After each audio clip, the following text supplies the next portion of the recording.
Most unfortunately, there are only 2 talks, and so we have to condense what we have to say about the whole existence of life. We are not doing any kind of propaganda. We're not persuading you to think in one particular direction, nor convince you about anything. We must be quite sure of that. We're not bringing something exotic from the East. All that nonsense that goes on in the name of the gurus and those people who write strange things after visiting India. We do not belong to that crowd at all. But we would like to point out that during these 2 talks that we are thinking together, not merely listening to the talks, listening to some ideas, either agreeing or disagreeing with those ideas. We are not creating any kind of arguments, opinions, judgments, but together, I mean together, you and the speaker are going to observe what the world has become, not only in the Western world, but also in the East, where there is great deal of poverty, great misery, enormous amount of population, where the politicians, as here in the West, are incapable of dealing with what is happening. They are all politicians thinking in terms of tribalism. Tribalism has become the glorified nationalism.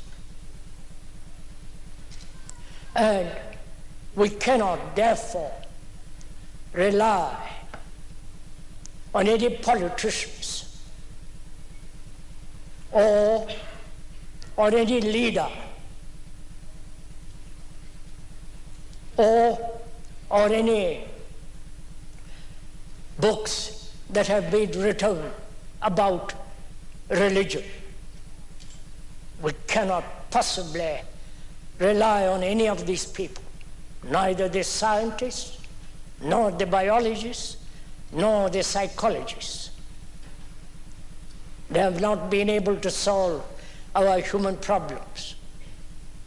I'm quite sure you agree to all that. Nor can we rely on any of the gurus. Unfortunately, these people come to the West and exploit people, get very rich, and have nothing whatsoever to do with religion. Having said all that, it is important that we, you and the speaker, think together.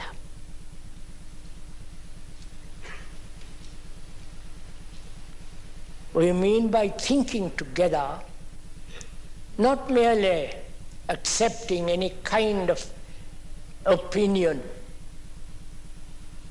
or evaluation, but together observe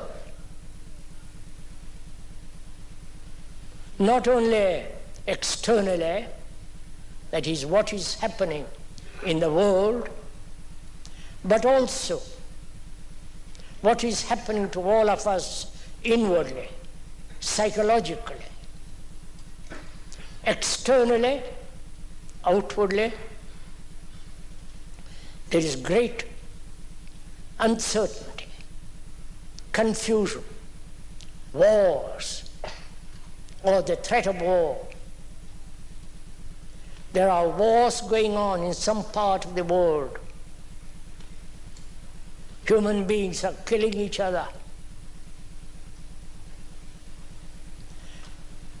That is not happening in the West here. But the threat of the nuclear war, the bomb, and the preparation for war.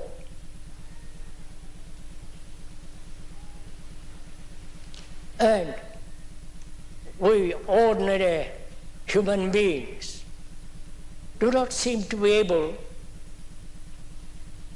to do anything about all that.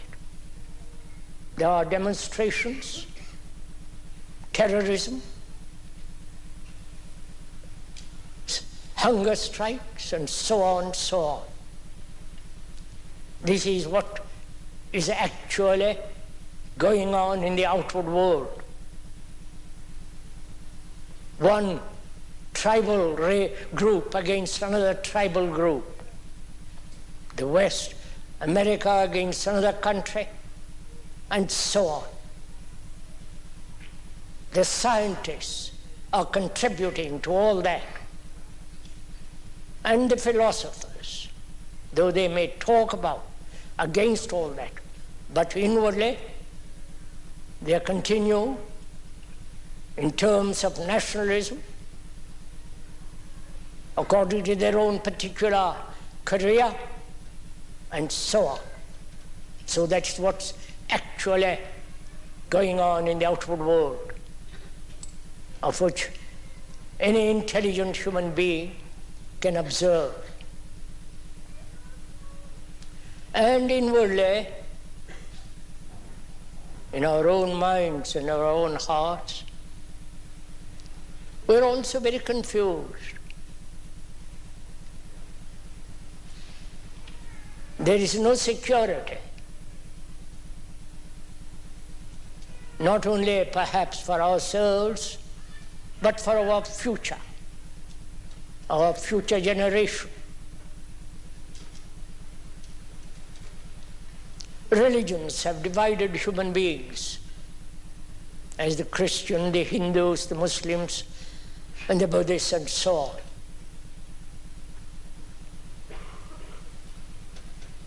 So,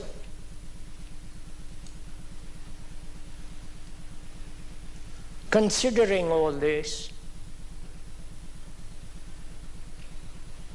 looking objectively, calmly, without any prejudice, observing, it is naturally important that we think about all this together. Think together. Not have opinions opposing another set of opinions, or one conclusion against another conclusion, one ideal against another ideal, but rather think together and see what we human beings can do. The crisis is not in the economic world, nor in the political world, but the crisis is in our consciousness. I think very few of us realize that. The crisis is in our mind and in our heart. That is, the crisis is in our consciousness. Our consciousness, which is our whole existence, with our beliefs, with our conclusions, with our nationalism, with all the fears that one has, the pleasures,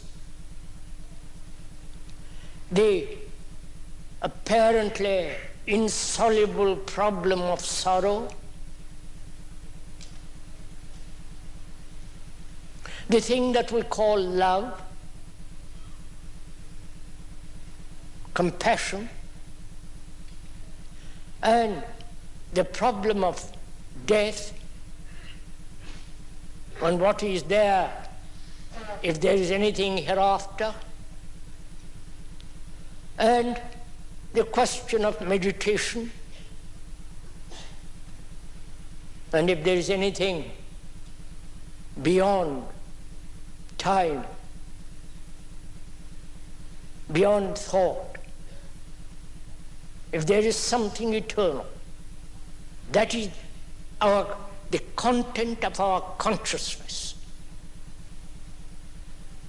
That's the content of every human being,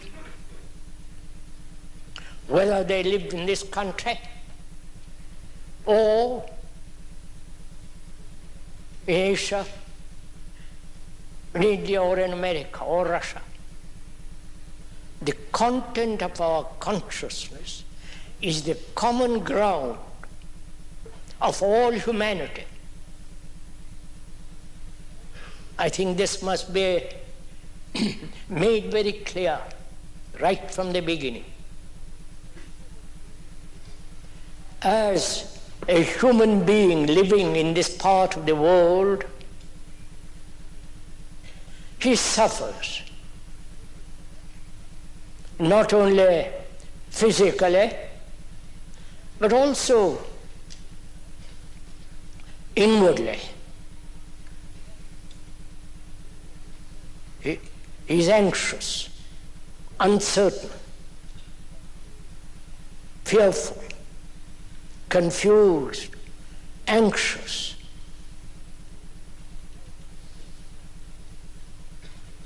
Without any sense of deep security. It is the same in Asia, with every human being there. It is the same in India. It is the same in America and Russia. So, our consciousness is common to all mankind. Please do listen to this.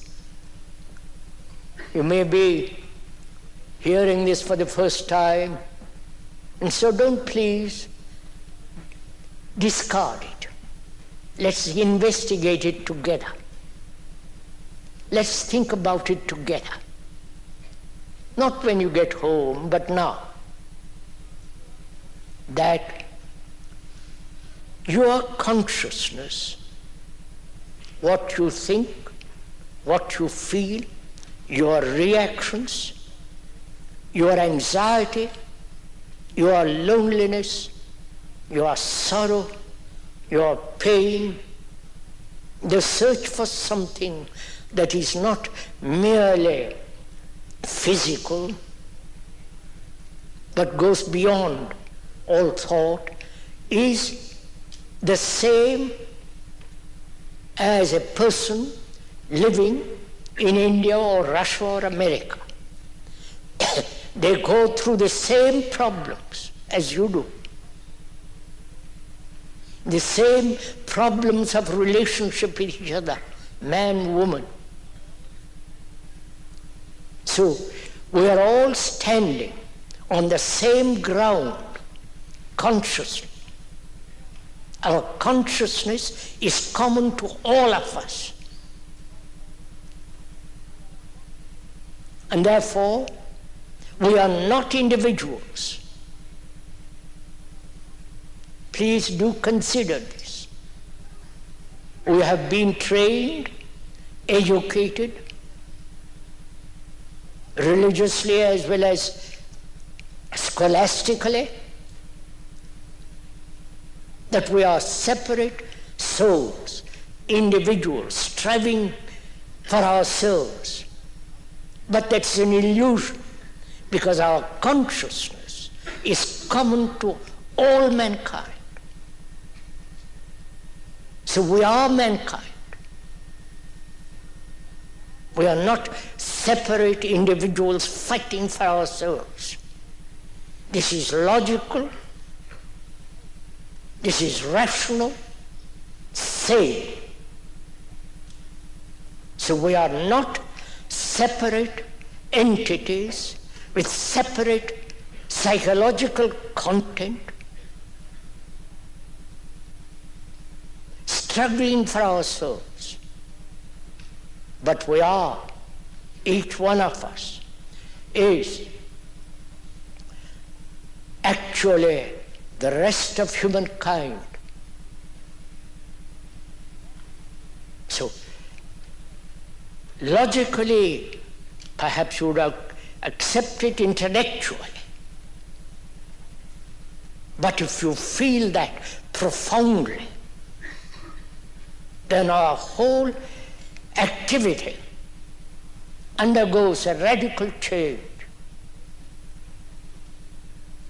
That's the first issue that we have to think together about. That our consciousness,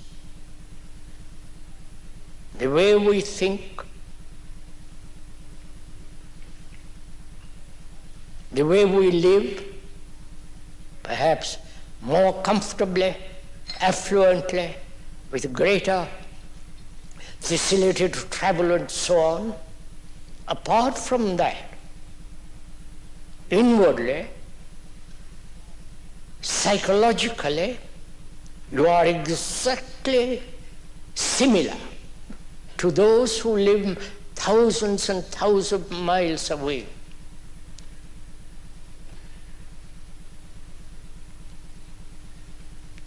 And so, we have to think about these problems together. First, the problem of relationship. All life is relationship. The very existence is to be related. And when you observe what we have done with our relationship with each other, whether it is intimate or not, whether between two human beings, man, woman, in that relationship there is tremendous conflict, struggle. Why? Why have human beings who have lived for over a million years have not solved this problem of relationship? That is, two people living together without conflict. Apparently, we have not solved it. So if you could, this morning, perhaps for an hour, think together about it. Let's together observe actually what is that relationship.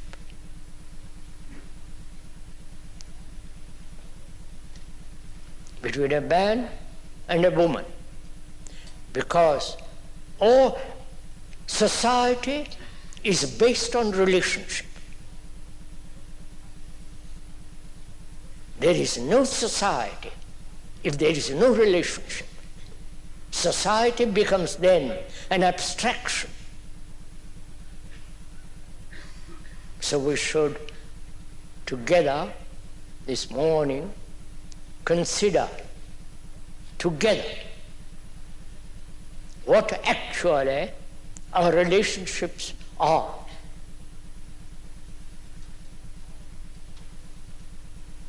If one observes it closely,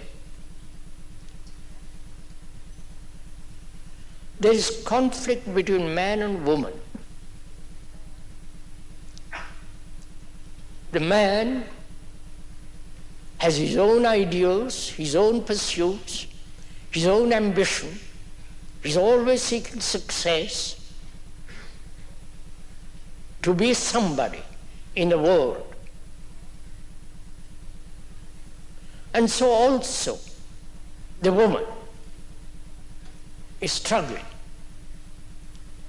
also wanting to be somebody, wanting to fulfill, to become. Each is pursuing his own direction. So it's like two railway lines running parallel, but never meeting, perhaps in bed, but otherwise. If you observe closely, they never meet actually, psychologically, inwardly. Why? That is the question. When we ask why, we are always asking for the cause. We think in terms of causation, hoping thereby, if we could understand the cause, then perhaps would change the effect. May I ask now, we all understand English, I hope.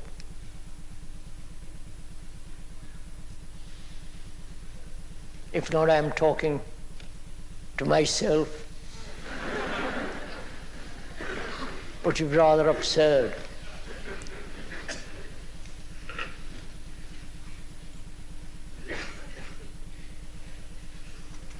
One has not been in this country for 10 years, but one is glad to be back here again. But if we don't understand English, then I'm afraid our communication is not possible.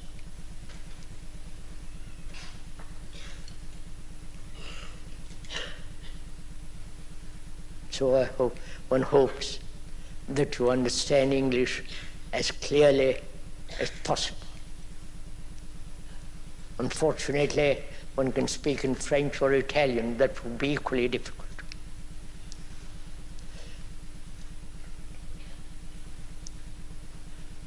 So we're asking a very simple but very complex question. Why is it that we human beings have not been able to solve this problem of relationship, though we have lived on this earth for over millions and millions of years? Is it because that each one has his own particular image put together by thought, and our relationship is only based on two images? The image that the man creates about her, and the image the woman creates about him. So we are in this relationship, two images living together. That's a fact. If you observe very closely yourself, if one may point out, you have created an image about her, and she has created a picture, or a verbal structure about you, the man. So a relationship is between these two images. These images have been put together by thought. And thought is not related to love.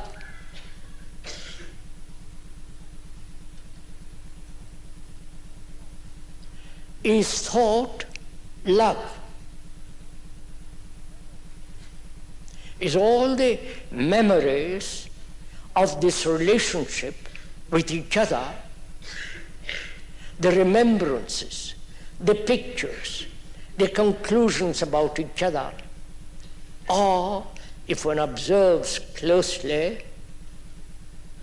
without any prejudice, are the product of thought, or the result of various remembrances, experiences, irritations, loneliness. And so our relationship with each other is not love, but the image that thought has put together. So we have to examine, if we are to understand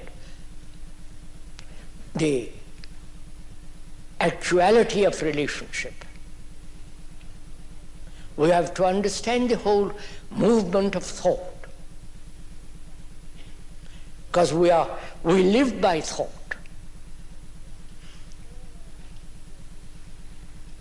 All our actions are based on thought.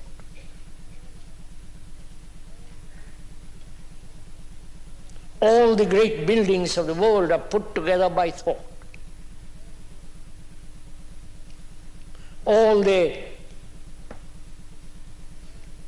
cathedrals, churches, temples and mosques are put there by thought, constructed by thought. And what is inside all these religious buildings?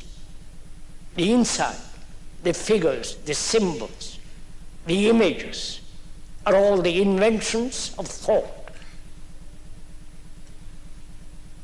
There is no refuting that. So thought has created not only the most marvelous architectural buildings and the contents of those buildings, but also it has created the instruments of war, the bomb, various forms of that bomb. Thought has also put together the surgeon, those marvelous instruments, so delicate in surgery. And also, thought has made the carpenter. He must study the wood, the instruments, and so on. So thought has done all this. The content of a church and the surgeon, the expert engineer who builds a beautiful bridge, are all the result of thought. There is no refuting that, however much one may argue. So one has to examine what is thought. Why human beings live on thought. Why thought has brought about such chaos in the world. War, lack of relationship with each other, the great capacity of thought with its extraordinary energy.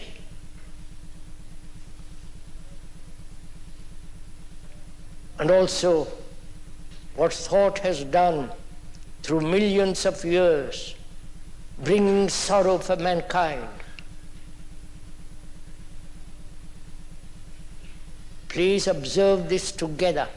Let's examine it together. Don't let's oppose what the speaker is saying, but let's examine it, what he's saying, together so that we understand what is actually happening to all of our human beings. We are destroying ourselves. So we have to go very carefully into the question of thought. Thought is the response of memory. Memory is not only the remembrance of things past, but also thought which projects itself as hope in the future. So thought is response of memory. Memory is knowledge. Knowledge is experience. That is, there is experience. From experience there is knowledge. From knowledge there is memory or remembrance. And from memory you act.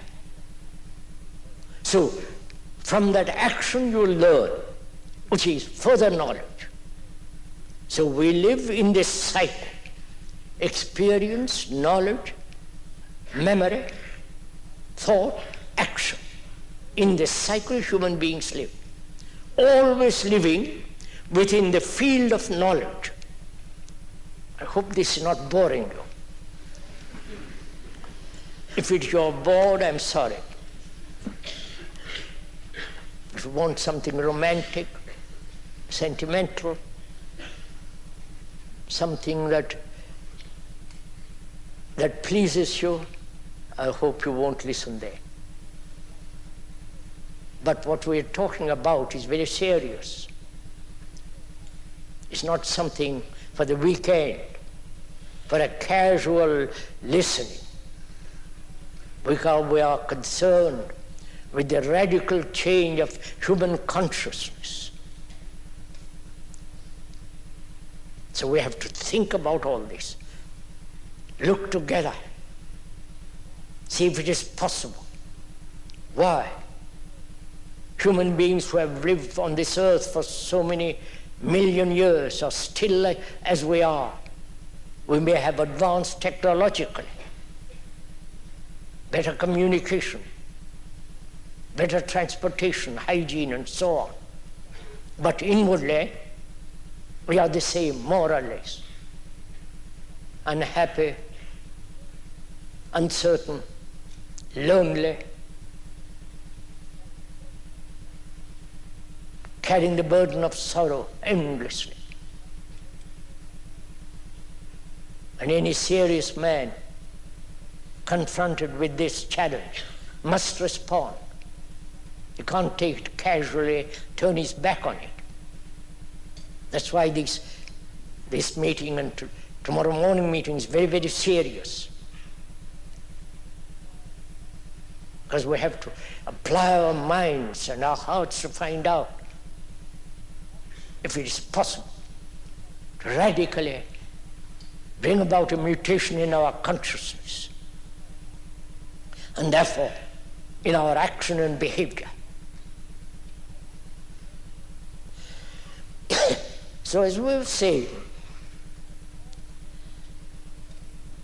thought is born of experience, knowledge. And so there is nothing whatsoever sacred about thought. It is materialistic. It is a process of matter, thinking. And we have relied on that, on thought, to solve all our problems, political, religious, relationship, and so on. And our brains, our minds are conditioned, educated to solve problems. Thought has created the problem, and then our brains, our mind are trained to solve problems. If you have an engineering problem, you solve it. A problem of disease, one solves it. And so on. Our minds are trained to solve problems. These problems are created by thought, psychologically, inwardly. You follow what is happening? Thought creates the problem, psychologically, and the mind is trained to solve problems. So, thought creating the problem, thought then tries to solve the problem. So, it is caught in the same old process, a routine. So, problems are becoming more and more complex, more and more insoluble. So we must find, if it is at all possible, if there is a different way of approaching this life. Not through thought, because thought has not solved our problems. On the contrary, thought has brought about greater complexity.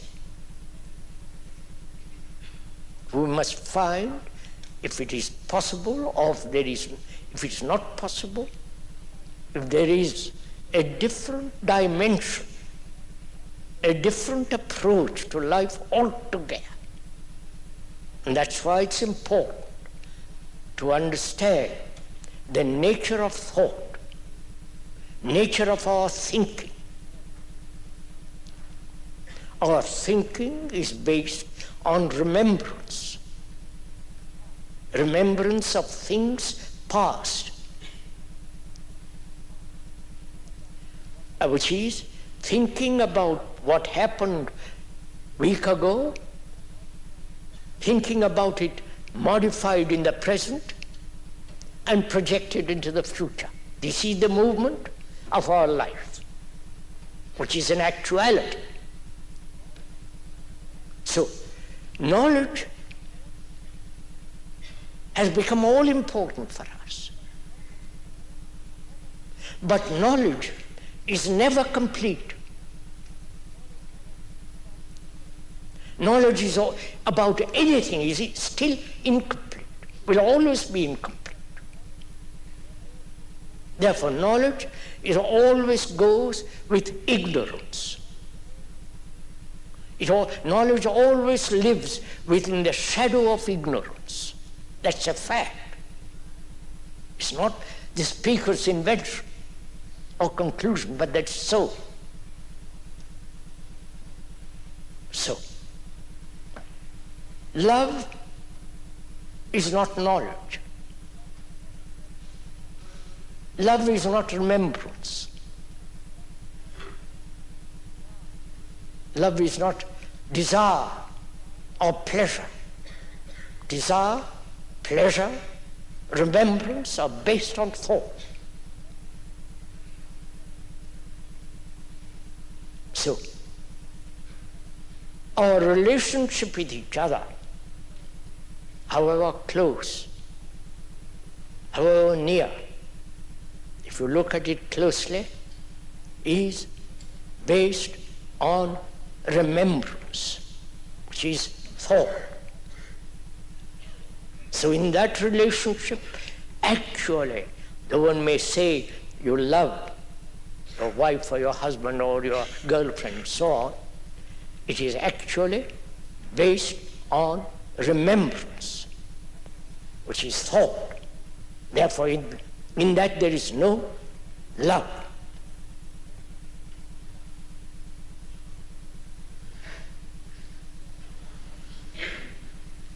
Would you actually see that fact? Or do we say, what terrible things you're saying? I do love my wife. But is that so? Can there be love when there's jealousy, possessiveness, attachment? When each one is pursuing his own particular ambition, greed, envy, or direction. Like two parallel lines never meeting. Is that love? So one has to inquire. If one is to pursue the problem of existence seriously, profoundly, one must examine what is desire. Why human beings have been driven by desire.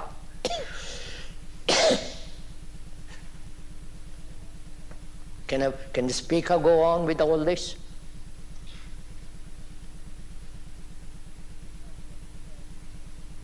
Sorry you have to bear this, but it's your fault that you are here.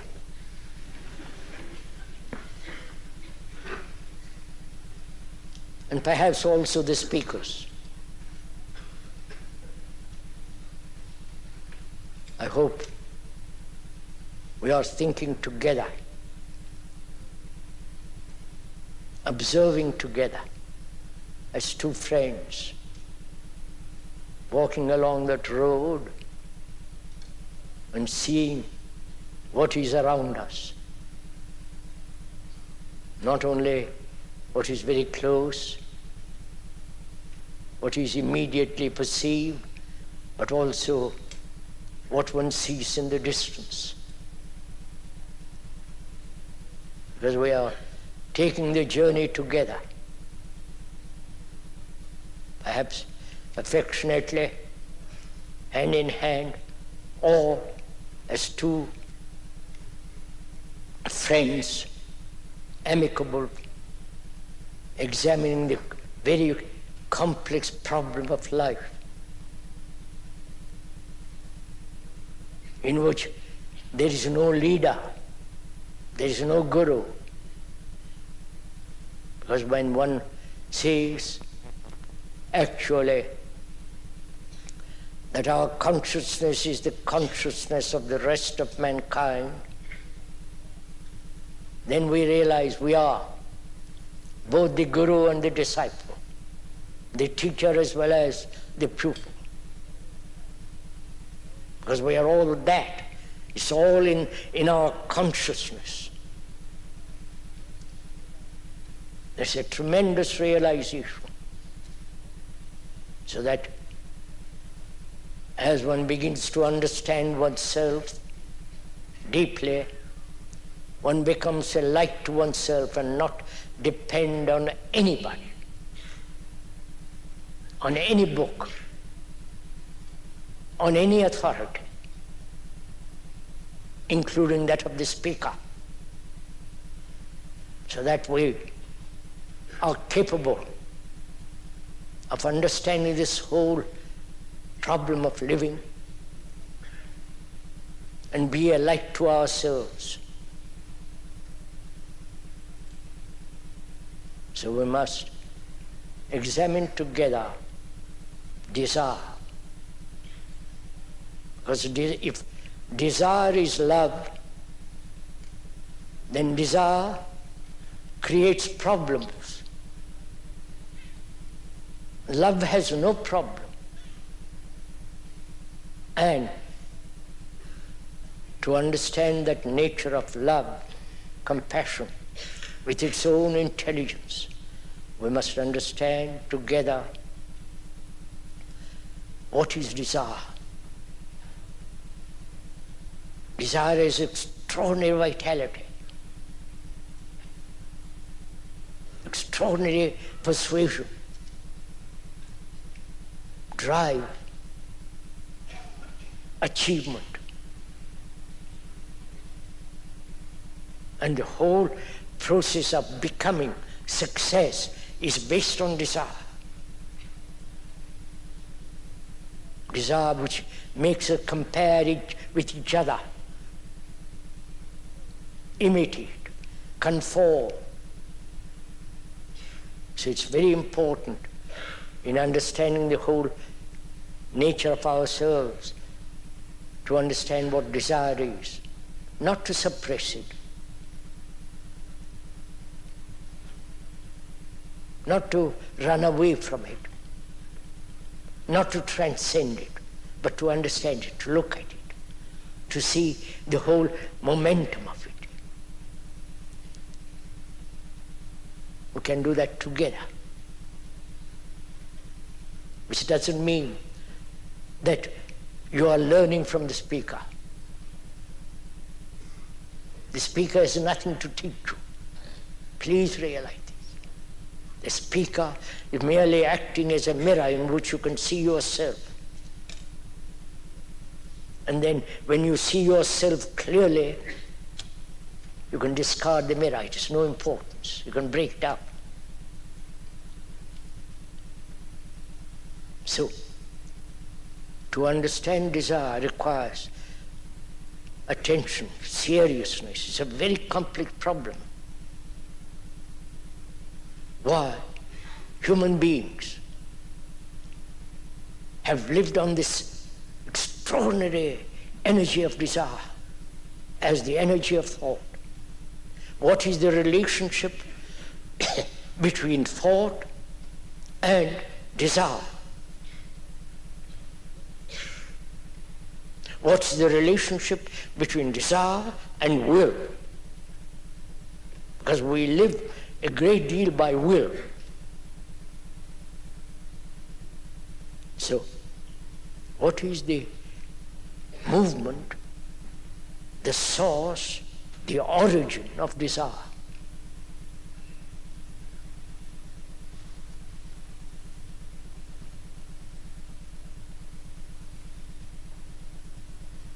If one observes oneself, one sees the origin, the beginning of desire begins with sensation, sensory responses. Sensory responses with its contact, sensation, then thought creates the image.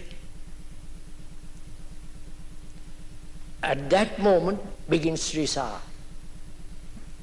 Please, let's look at it very closely. One sees something in the window, a robe, a shirt, a car, a scarf, whatever it is. You seeing, sensation, then touching it, and then thought saying, if I put that dress or shirt on, how nice it will look. It creates the image, then begins desire. Right? Do you follow all this? See it for oneself. It's fairly simple. You see something very nice, there is the sensation created through nervous responses, optical response, then thought saying how nice it would be, I would look with that dress or shirt or coat or whatever it is. Then desire begins. So, the relationship between desire and thought is very close. If there was no thought, there would be only sensation. Not all the problems created by desire. I hope we are meeting each other. So desire is the quintessence of will. So thought dominates sensation and creates the urge the desire to possess. That's right. Am I talking to myself or we're all in it?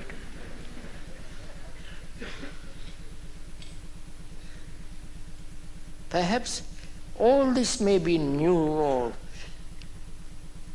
to you,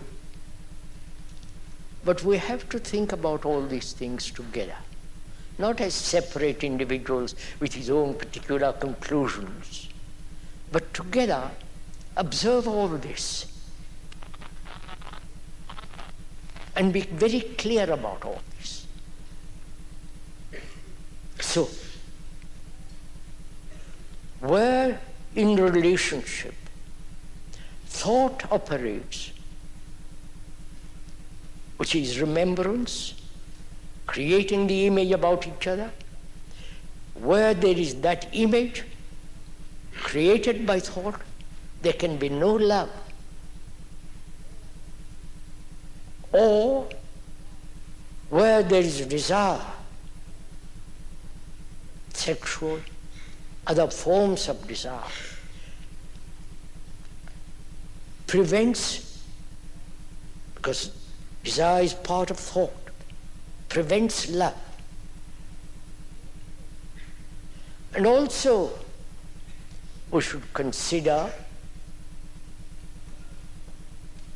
in our examination together the nature of fear. Because we're all caught in this terrible thing called fear. We don't seem to be able to resolve it. We live with it, become accustomed to it, or escape from it through amusement, through worship, through various forms of entertainment, religious and otherwise.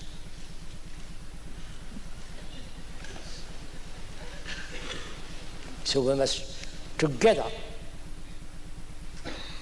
examine again the nature and the structure of fear. Please,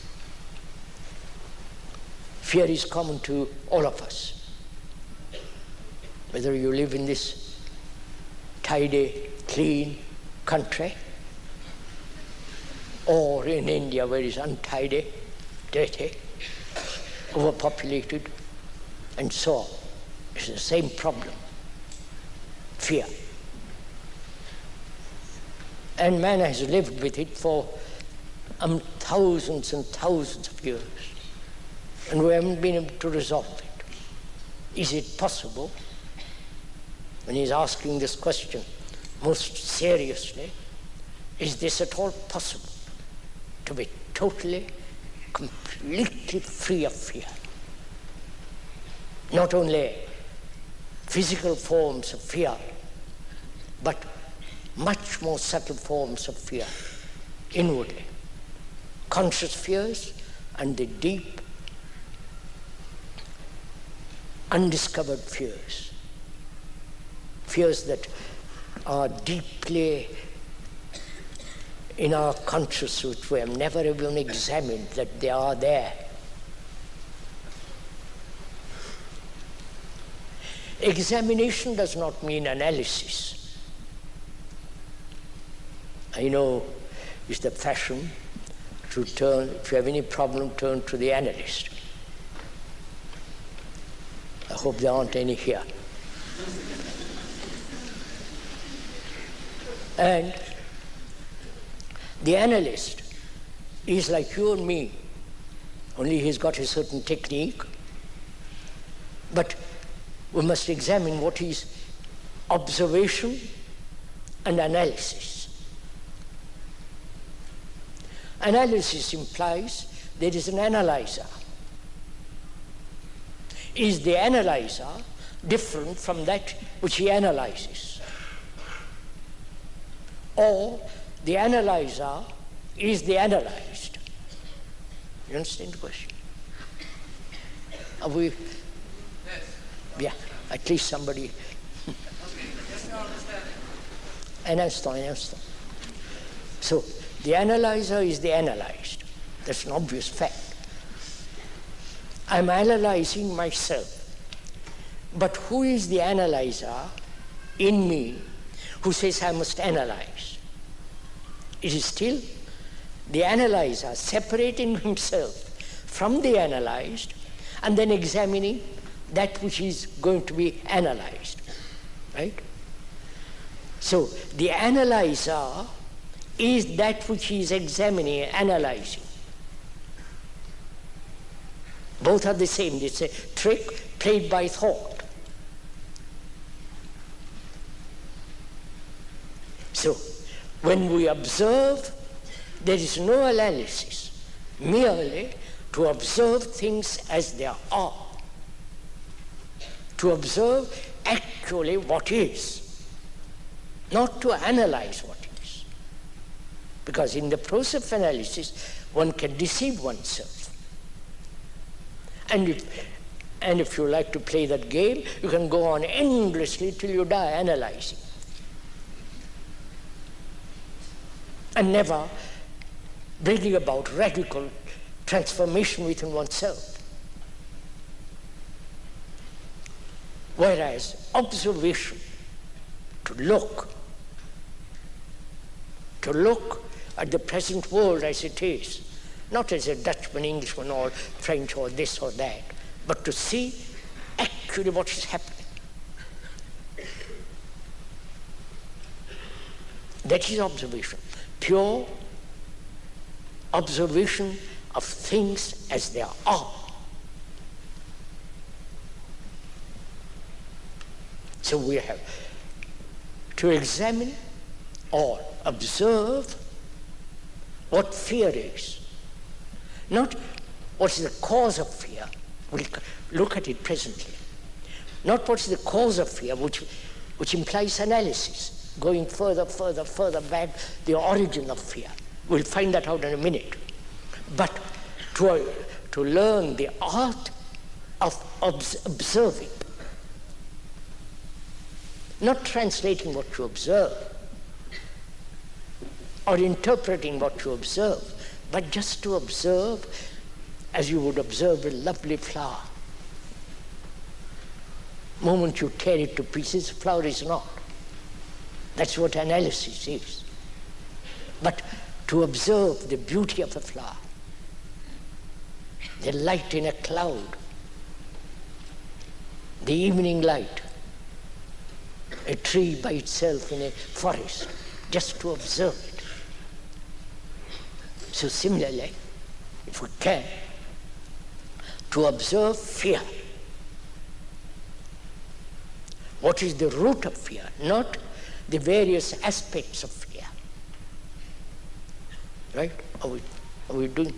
Can you go on with this? That is, suppose I'm afraid. Suppose I'm not. Suppose I'm afraid. Please, I must make this very point very clear. What the speaker says, he lives. Otherwise he won't get up on a platform and talk about it.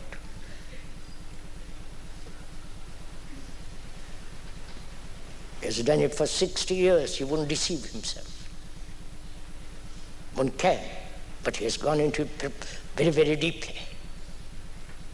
So what he says is what to him is a fact, not just an illusion, an escape. So we are asking if it is at all possible to be free of fear. Absolutely.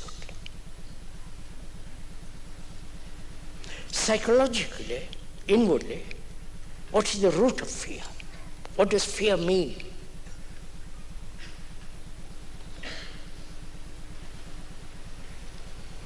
Fear of something that has given you pain. Fear of what might happen. That is the past or what might happen in the future.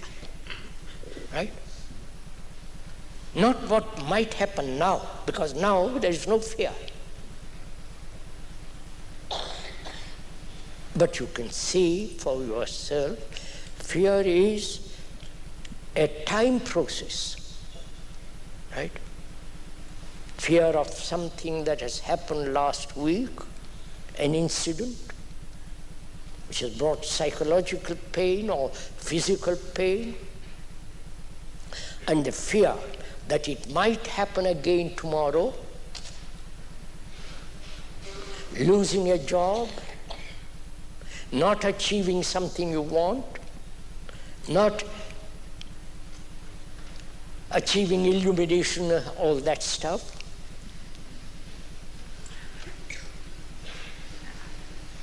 So, fear is a movement in time, right? A movement from the past through the present, modifying itself to the future. So thought, the origin of thought is, origin of fear is thought, right? And thought is time.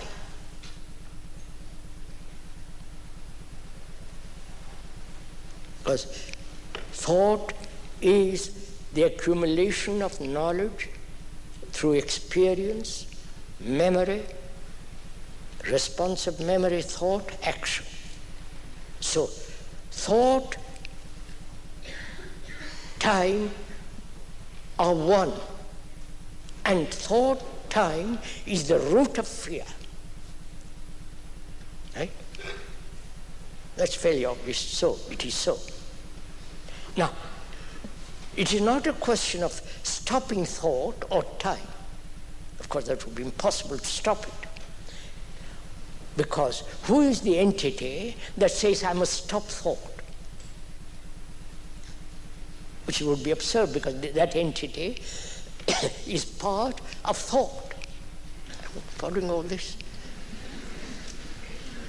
So this idea of stopping thought is impossible. That implies a controller who is trying to control thought. The controller is created by thought. So, please just listen to this. Just observe. The observation is an action in itself, not that one must do something about fear. You get? I wonder if you understand this. Look, suppose I'm afraid about something or other. Darkness, my wife running away, or I am lonely, or this or that. I'm frightened, deeply. You come along and tell me, you explain to me the whole movement of fear, the origin of fear, which is time. I have some, I had pain, or I went through some accident, incident that has caused fear, recorded it in the mind, brain, and that memory of that past incident might happen again, and therefore there is fear. So you have explained this to me, and I listen very carefully to your explanation. I see the logic of it, the sanity of it. I don't reject it. I listen. And that means listening becomes an art. I don't reject what you're saying, nor accept, but observe. So I observe that what you tell me about time, thought, is actual. I don't say I must stop time and thought, but you have explained to me, don't do that, but just observe how fear arises. It is a movement of thought, time. Just observe this movement. And don't move away from it. Don't escape from it. Live with it. Look at it. Put your energy in your looking. And then you will see that fear begins to dissolve. Because you have done nothing about it. You have just observed. You have given your attention to it. That very attention is like bringing light on fear. Attention means giving all your energy in that observation. Is this clear? Somewhat?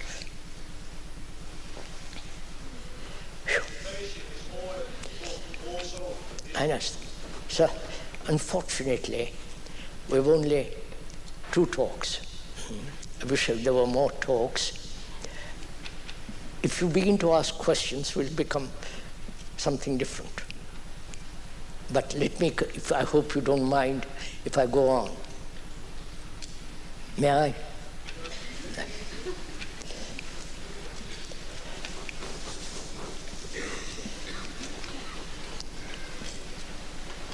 So, observation without analysis implies giving your total attention to a problem. The problem which is relationship, the problem which is fear, and also we have to go into the problem of pleasure.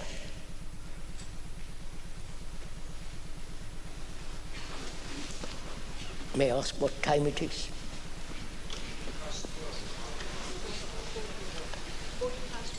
Beg pardon? 12:15. We have talked an hour. Do you want to continue another half an hour? 20? Can you bear it? It's up to you, not to me. So.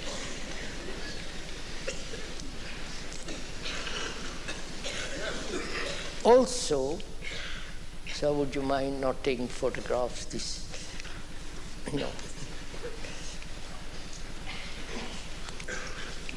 Yes, please. This is very serious, all this. This is not something you play with for a day and drop it. It concerns our lives, our whole existence. And if we are at all serious, we must give our attention to all this.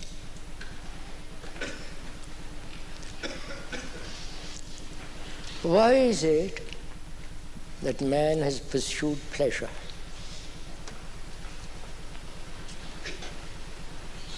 Please ask yourself why. Is pleasure opposite to pain? Please go into a little bit. We've all had pain of different kinds, both physical and psychological. Psychologically, most of us from childhood have been wounded, hurt. That's pain. And the consequences of that pain has been to withdraw, isolate oneself, not to be further hurt. We are hurt from childhood to school by comparing ourselves with somebody else who is more clever. We have hurt ourselves and others have hurt us through various forms of scoldings, hurting, saying something brutal, terrorizing us. And there's this deep hurt with all its consequences, which is isolation, resistance, more and more withdrawing. And the opposite of that, we think, is pleasure. Pain, and the opposite of it is pleasure. Is that so? So we have to examine closely, if you have the energy, if you have the time, if you want to. Is goodness opposite of that which is not good? If goodness is the opposite, then that goodness contains its own opposite, right? Therefore, it's not good. Goodness is something totally separate from that which is not. Right? So, is pleasure, please just listen to this if you don't mind, when he's asking this most respectfully, is pleasure something opposite of the of pain? Or it is a contrast, right? And we are always pursuing the contrast, the opposite. So one is asking, is pleasure separate entirely like goodness, which is not pleasurable? You understand? Or is pleasure tainted by pain? So when you look closely at pleasure, it's always remembrance, isn't it? One never says when one is happy, how happy I am. It's always after. The remembrance of that thing which gave you pleasure and the remembrance of that pleasure. Like a sunset, when you look at the glory of the evening, full of that extraordinary light, it gives this great pleasure, great delight. Then that's remembered. Then pleasure is born. So, pleasure is part of thought too. It's so obvious, I don't have to. So the next problem is, which is very complex, like all human problems, is it possible to end all sorrow? Because where there is sorrow, there is no love.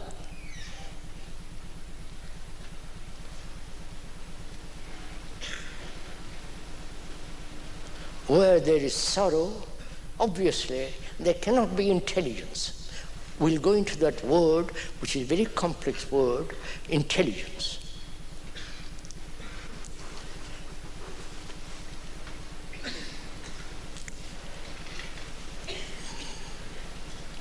You know, the understanding of relationship, fear, pleasure, and sorrow, is to bring order in our house. Without order, you cannot possibly meditate. You understand that word? Unfortunately, that word has been brought to the West by the Eastern people. Now, the speaker puts meditation at the end of the talks because there is no possibility of right meditation if you have not put your house, psychological house, in order.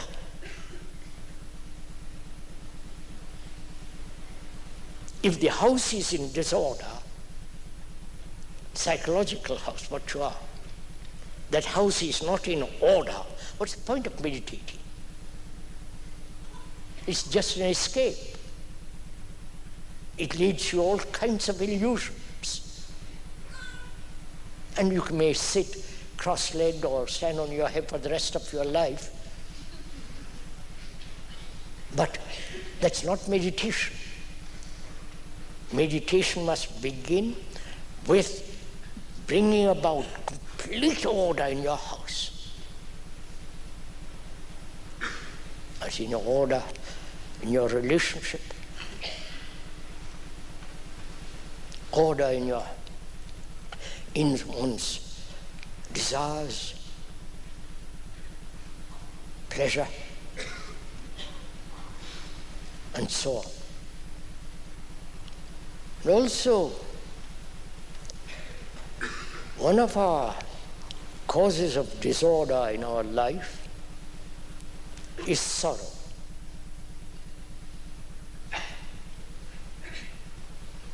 This is a common factor, common reality in all human beings. Everyone goes through this tragedy of sorrow, here or in the Asiatic world or in the Western world.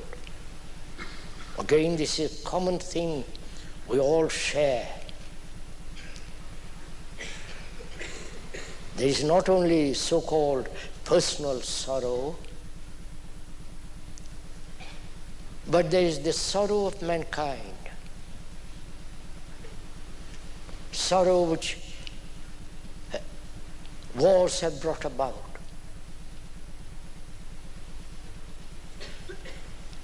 5,000 years of historical record, every year there's been a war. Killing each other. Violent, terror, brutality, maiming people, people who have no hands, eyes, and so all the horrors and the brutality of war, which has brought incalculable misery to mankind. It's not only one's own sorrow, but the sorrow of mankind, the sorrow when you see a man who has nothing whatsoever, just a piece of cloth, and for the rest of one's life he's going to be that way. Not in these Western countries, but the Asiatic world, it's like that. And when you see that person, there is sorrow. There is also sorrow when people are caught in illusion, like going from one guru to another, which is escaping from yourself. That's a sorrow to observe this. The clever people going off to the East, writing books about it, praising some guru, and we all fall for that nonsense. That's also sorrow. Sorrow that comes when you see what the politicians are doing in the world, thinking in terms of tribalism. That's also sorrow. So there is personal sorrow and the vast cloud of sorrow of mankind.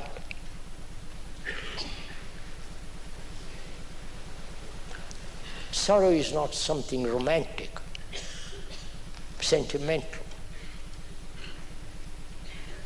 illogical. It is there. My son dies and it has shattered one's life.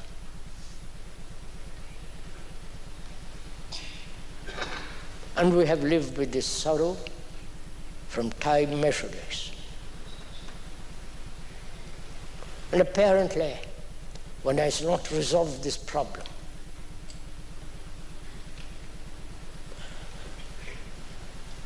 When one suffers, one seeks consolation.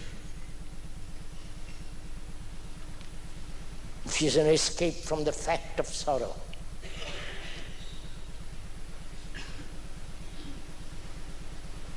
When there is that grief, You try every form of amusement, escape, but it's always there.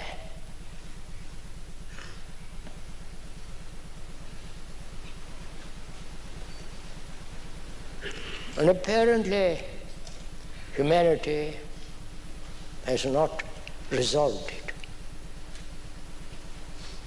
And we are asking the question whether it's possible to be free of it completely.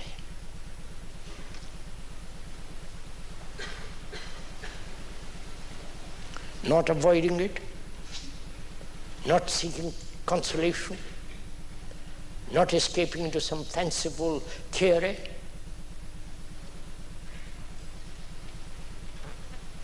but to live with it. Just let's understand what we mean by that word, live with it. Not let it become a habit, like most people do. They live with nationalities, which is most destructive. They live with their own separate religious conclusions. They live with their own fanciful ideas and ideals. And that again brings their own conflict. So to live with something, to live with sorrow, not accept it, not become habituated to it. That is to look at it, to observe it, without any escape, without any question of trying to go beyond it, just to hold it in your hand and look.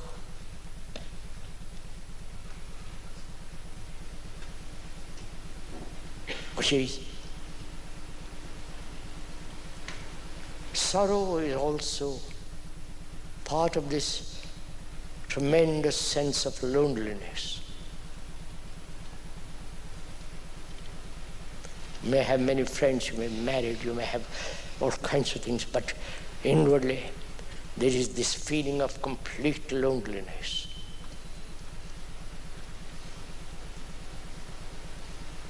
And as part of sorrow, to live with that, to observe that loneliness without any direction, without trying to go beyond it, without trying to find a substitute for it. To live with it, not worship it, not become psychotic about it. So, which means to give all your attention to that pain, to that grief, to that sorrow.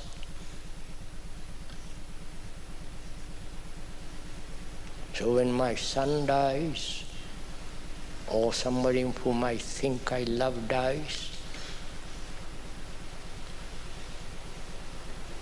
there is great grief. And without running away from it, just to,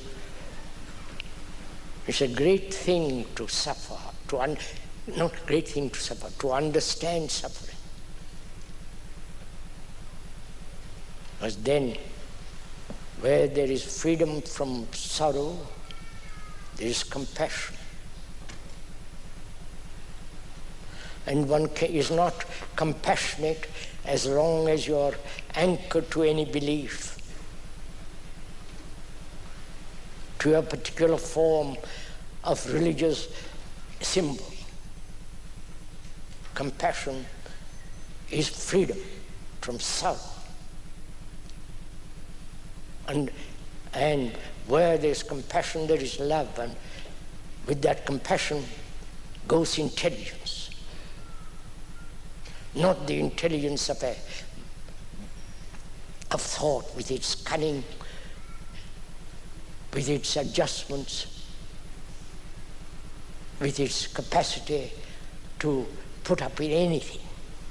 Compassion means the ending of sorrow. And only then there is intelligence. We'll continue tomorrow, if you don't mind, talking about death.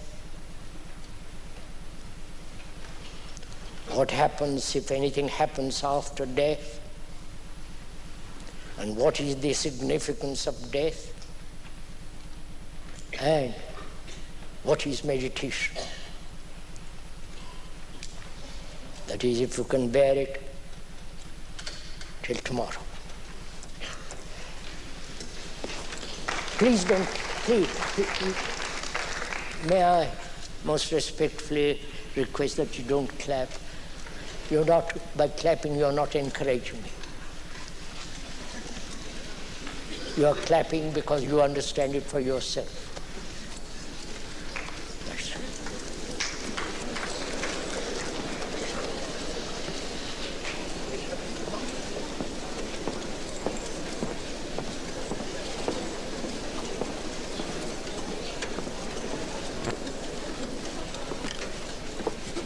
Be careful.